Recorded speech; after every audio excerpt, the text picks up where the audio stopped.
So you found a cool scene from a movie or show and it's inspired you to draw a scene using the same perspective. This video will show you how to use Lazy Nezumi to match the perspective of that scene. To get the most out of this video, you first need to understand what vanishing points and vanishing lines are. If you don't know what these are, I recommend you go watch some beginner perspective drawing videos first. So the first thing you'll want to do is get a screenshot of the scene you want to match and load it up into a layer of your document.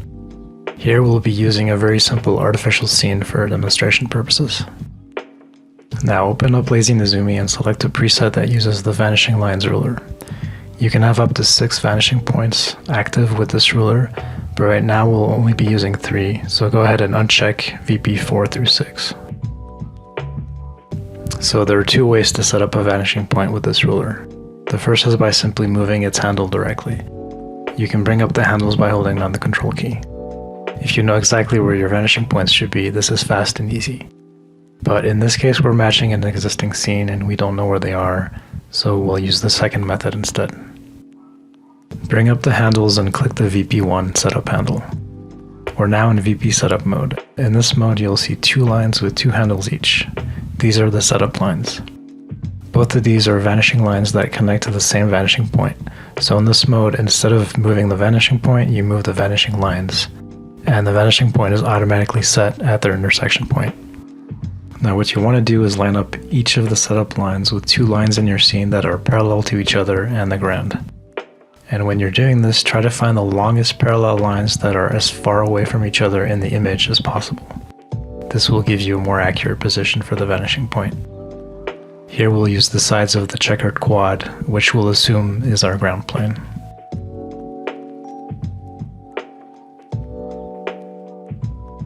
You'll now see that the guideline that follows your pen will line up with all the other parallel lines. This will confirm that the vanishing point has been set up correctly. Now press the Shift key to set up the second vanishing point. Here we'll do the same thing. We'll line up our setup lines with lines that are parallel to each other, but that are also orthogonal to the lines going to VP1. In this case, we're assuming that the checkered quad is a square, so we'll just use the opposite sides.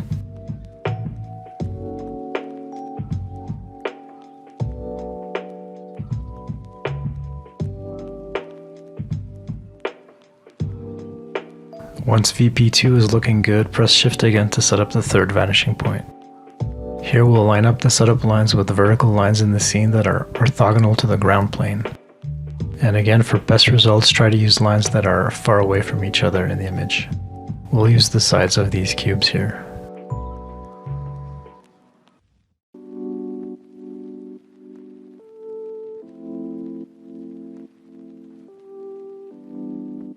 Once this is done, we can go ahead and exit out of VP setup. We now have 3 vanishing points that match the 3 main axes of our scene, and the rulers can now help us draw new lines along these axes.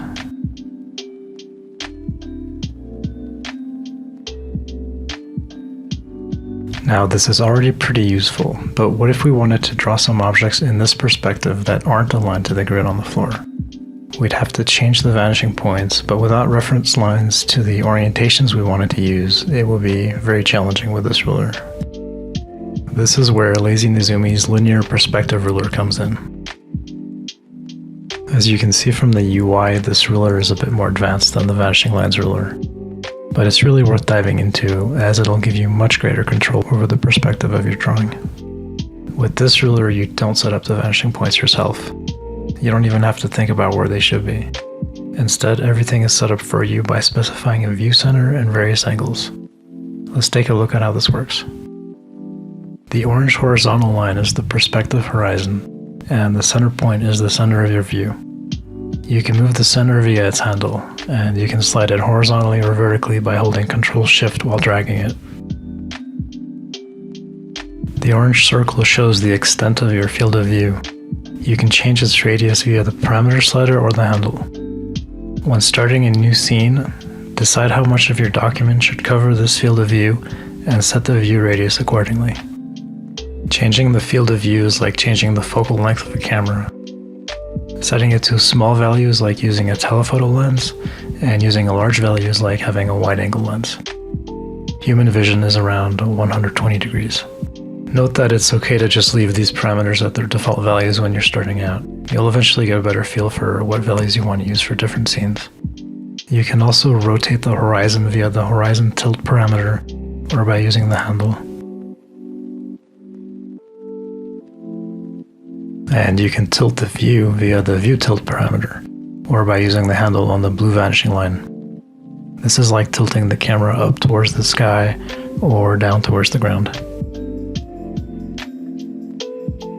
So the center position and these first 4 parameters are used to define the general perspective of your scene. You'll want to adjust them before you start adding elements to the scene, and once you're happy with the perspective and are ready to start drawing, you should leave them alone. This ruler has 3 main vanishing lines used for drawing. If you set the line select mode to auto start, you can just start drawing and your line will snap to the closest matching vanishing line.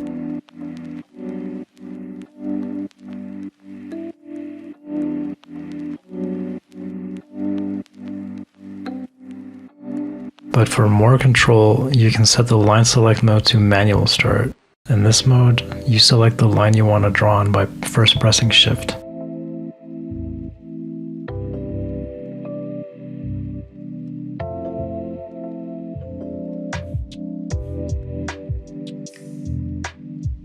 The blue line is used for all the vertical lines in your scene, and is set up via the view tilt parameter as we previously saw.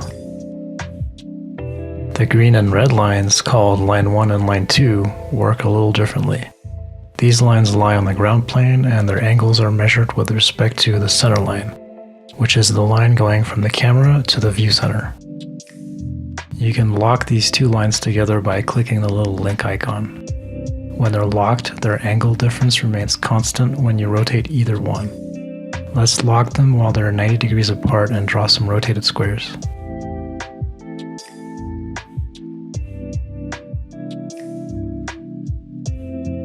While drawing, you can press Ctrl to switch lines without lifting the pen. This will give you perfectly connected corners. I also have the box mode option enabled right now, which prevents lines from overshooting when drawing closed shapes.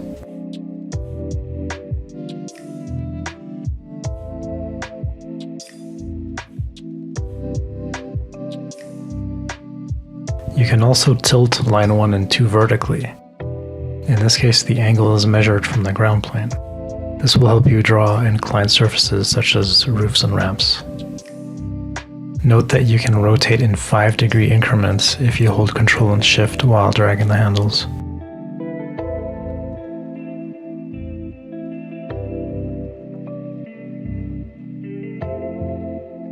And you can double-click any handle or parameter slider to reset it to its default value. Okay, so now that we've seen what we can do with the linear perspective ruler, let's go back to our demo scene. Because this ruler has so many parameters that control the perspective, it used to be almost impossible to match an existing scene with it. You could get pretty close by carefully adjusting each parameter one by one, but this was time-consuming and pretty frustrating, honestly. Thankfully, there's a much easier way to do this now, which is the whole point of this video. So first, let's switch to the Vanishing Lines ruler and check that everything is still lined up.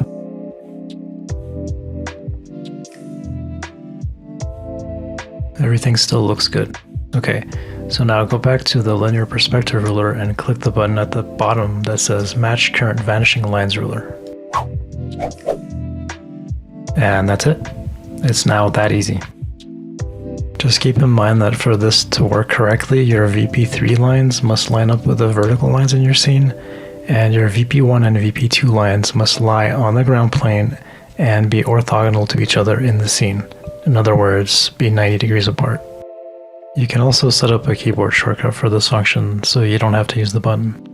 Go to Settings, Edit, Shortcuts, and scroll down. This one is shared with various other ruler fitting algorithms. I have it set here to F4. Just for fun, let's completely mess up the perspective and watch it perform the matching again.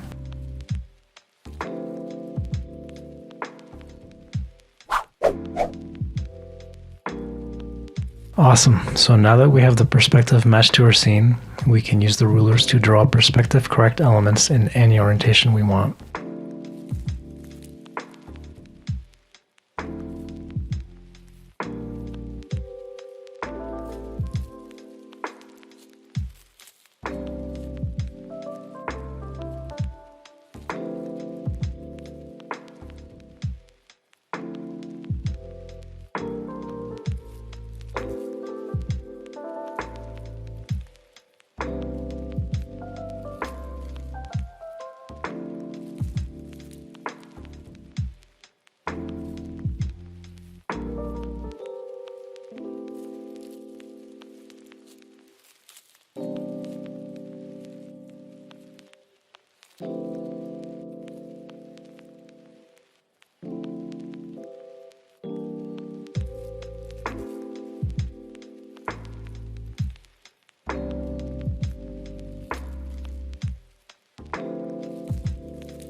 That's it for now. I hope you found this video useful. If you have any questions, please leave them in the comments below. And be sure to check out the links in the description for more information about Lazy Nezumi.